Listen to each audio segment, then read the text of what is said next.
Do some leaders in this world believe that they can survive and thrive on their own?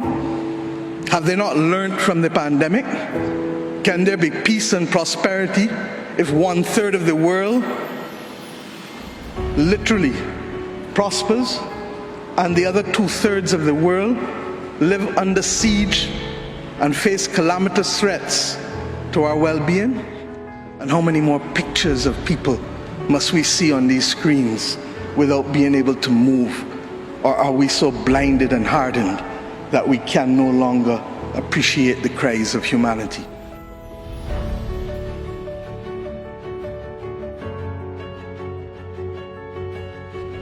Your Royal Highness, Excellencies, distinguished guests, ladies and gentlemen, the pandemic has taught us that national solutions to global problems do not work.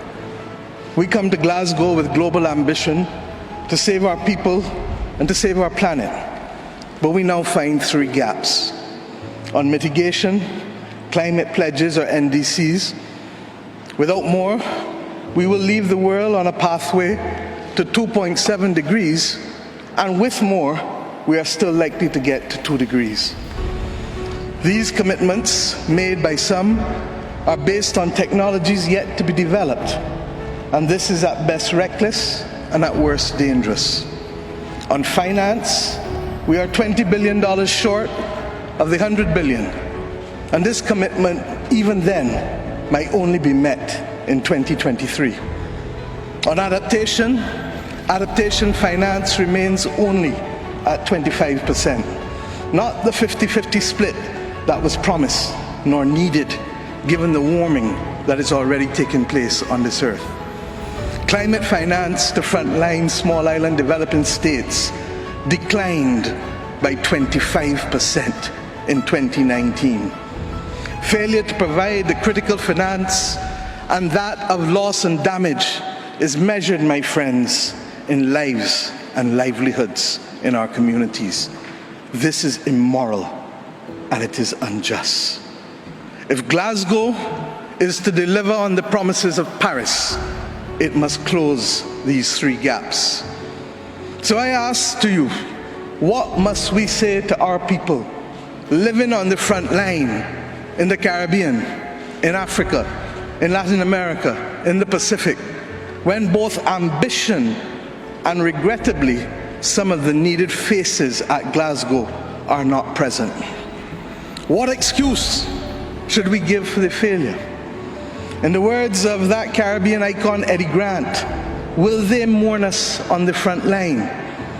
When will we, as world leaders across the world, address the pressing issues that are truly causing our people angst and worry, whether it is climate or whether it is vaccines? Simply put, when will leaders lead? Our people are watching, and our people are taking note.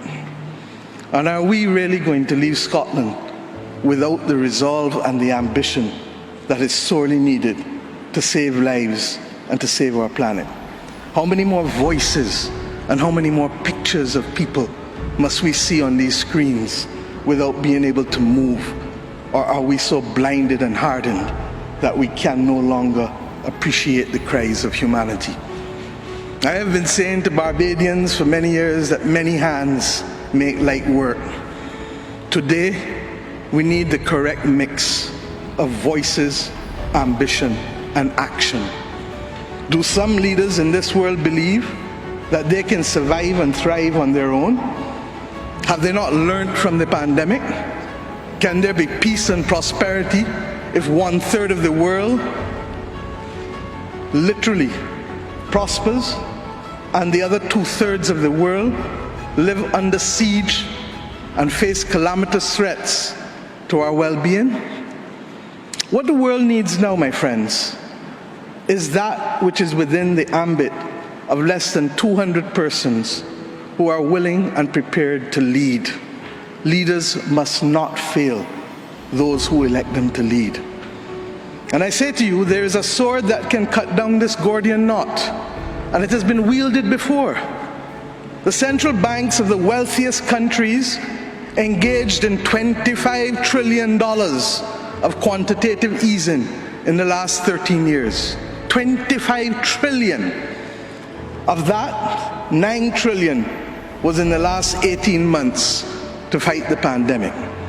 Had we used that 25 trillion to purchase bonds, to finance the energy transition, or the transition of how we eat, or how we move ourselves in transport, we would now today be reaching that 1.5 degrees limit that is so vital to us. I say to you today in Glasgow that an annual increase in the SDRs of $500 billion a year for 20 years, put in a trust to finance the transition, is the real gap, Secretary General, that we need to close, not the 50 billion being proposed for adaptation. And if 500 billion sounds big to you, guess what? It is just 2% of the 25 trillion. This is the sword we need to wield. Our excitement 1 hour into this event is far less than it was 6 months ago leading up to this event. Can we, with those voices and these speeches from Sir David and others, find it within ourselves to get the resolve to bring Glasgow back on track? Or do we leave today believing that it was a failure before it starts? Our world, my friends, stands at a fork in the road. One no less significant than when the United Nations was formed in 1945. But then, the majority of our countries here did not exist. We exist now. The difference is we want to exist 100 years from now. And if our existence is to mean anything, then we must act in the interests of all of our people who are dependent on us. And if we don't, we will allow the path of greed and selfishness to sow the seeds of our common destruction.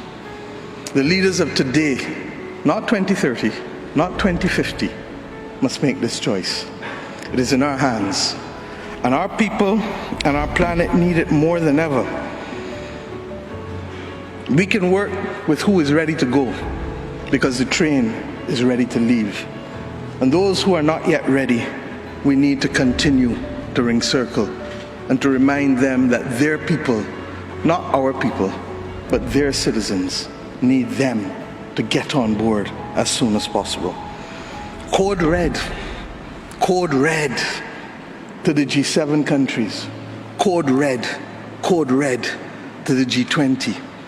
Earth to COP, that's what it said. Earth to COP. For those who have eyes to see, for those who have ears to listen, and for those who have a heart to feel, 1.5 is what we need to survive. 2 degrees, yes, SG, is a death sentence for the people of Antigua and Barbuda, for the people of the Maldives, for the people of Dominica and Fiji, for the people of Kenya and Mozambique, and yes, for the people of Samoa and Barbados. We do not want that dreaded death sentence. And we've come here today to say, try harder, because our people, the climate army, the world, the planet, needs our actions now, not next year, not in the next decade. Thank you.